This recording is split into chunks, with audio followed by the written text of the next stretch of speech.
Starting in 2017, the residents of Mukuru and the Nairobi city government undertook an ambitious multi-sectoral upgrading process known as the Mukuru Special Planning Area, or SPA. Mukuru is one of the largest informal settlements in Nairobi, Kenya. Acknowledging Mukuru's unique developmental and political challenges, planning partners adopted an unconventional planning framework. Enabled by the SPA declaration, it prioritized immediate needs and incremental, iterative improvements. It also adopted alternatives to conventional planning standards to minimize the displacement of Mukuru residents without sacrificing security, health, or resilience considerations. Prevailing planning practices and infrastructure standards assume that planning precedes development. They also assume formally registered land ownership. But unlike greenfield sites, people already live in informal settlements. Homes, businesses, and local institutions already exist. Structures are 1- and 2-story but densely built, and existing social networks are crucial for residents' resilience. Informal settlements require alternative approaches to planning with deep processes of community engagement, strong political will, and professionals trained for their unique environments. Mukuru provides a model for this type of brownfield redevelopment. Planning today largely abandons informal settlements. Statutory planning standards deny residents access to crucial infrastructure and services. The Mukuru SPA powerfully questioned and challenged the legitimacy of formal planning standards in the context of the vulnerabilities and resource constraints present in Mukuru and other informal settlements. For the Mukuru SPA, we evolved and retrofitted standards to meet the huge need and at the same time minimize the huge social cost of applying statutory standards. Formal conventional infrastructure standards are unrealistic and impractical in informal settlements where space and resources are often scarce.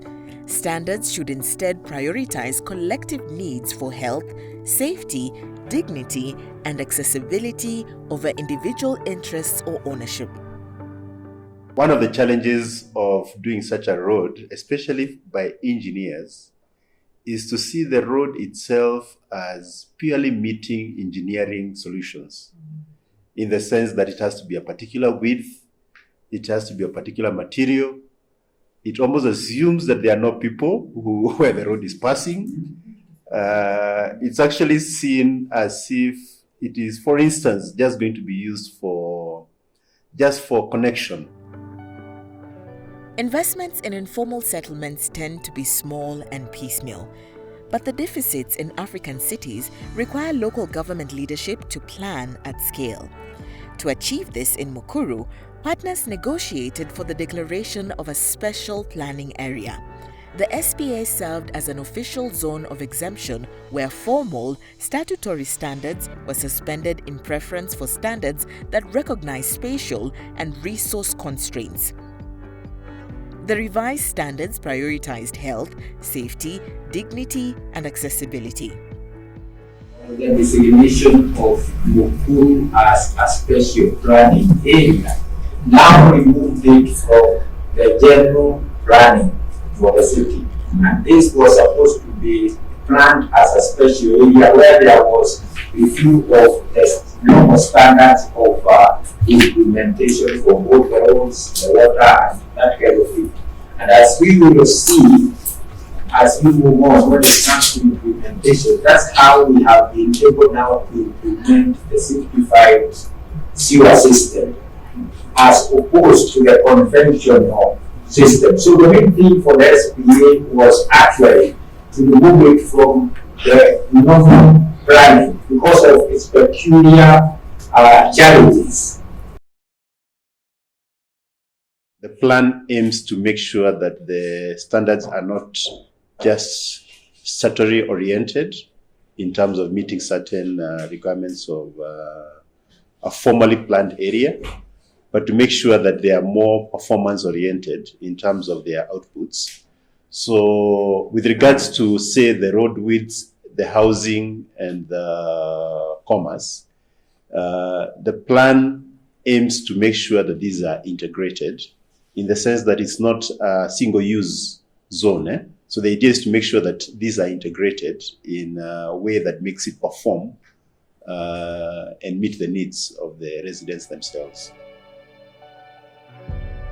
Negotiating alternatives centered Mukuru residents in the upgrading process.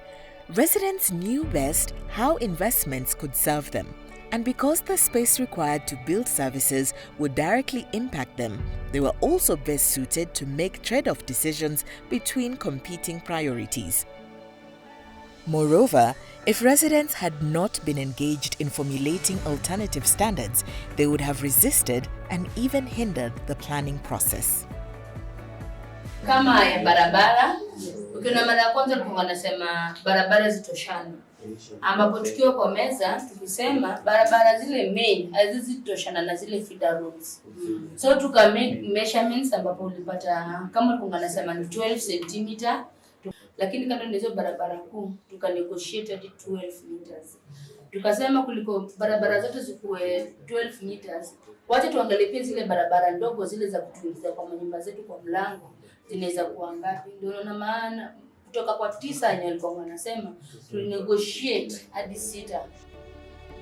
The Housing, Infrastructure and Commerce Consortium, along with Indian partners Spark and CEPT University, modeled the space required according to different sets of planning standards. They found that using conventional standards would displace all households in Mukuru. So you'll find that the physical planning handbook works with the population. Say one school is supposed to serve 5,000 people. So we divide that with the total population of Mukuru and see how many schools we need at that level. So again, we put stems, and just by doing that, before even we began the consultation, we realized that we actually don't even have space. The schools are more than the total space we have. So that would mean Mukuru is an educational hub, but with no one to serve, because that means you displace everyone. So that was what we were calling iteration 1.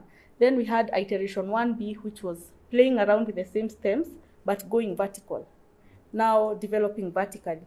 So again, the space was still not sufficient. So that called for iteration 2, which is community consultation. The standards adopted through community negotiations instead optimized for the needs and proposals of residents. For example, the widest roads were 12 meters instead of the conventional 48 meters. This, along with other negotiated standards, limited displacement to about 12% of residents. So the community consultation now was going to the communities and being very deliberate and asking, what facilities do you need in this community? So the priorities were roads, schools, hospitals, social halls. Now the next question was, which road do you feel will be totally functional for you as a community, serve you very well, but in the most minimum space that is available? So the community again was coming up with that, and then we draw with the communities. And then after that, we created iteration 3, which is now standardizing all that, because different communities have different spaces at village level. You'll find that the community that gave the highest road width was 18, but there are communities that gave the highest road width as 10. So that was the level 1 road. So there we had to now standardize, which was iteration 3, which again we did with the county and NMS and the other consortium. And then we took this back to the community, and then after they approved that they are satisfied with the rationalized, that is when now the implementation began. So that was the process of augmenting the standards. The revised standards also enabled alternative service delivery models and technologies. As a pragmatic compromise between the small, informal water vendors and piped water to every plot, partners chose to install public water ATMs. For last-mile sanitation infrastructure, partners chose low-cost and easy-to-install and maintain simplified sewer systems. African cities do not have the resources or capacity to build services that adhere to formal standards for all their citizens. Upholding conventional standards does more to exclude than include informal settlement residents. Cities should instead seek to reduce residents' greatest vulnerabilities in the immediate term while decreasing prolonged exposure to climate and other risks in the medium and long term.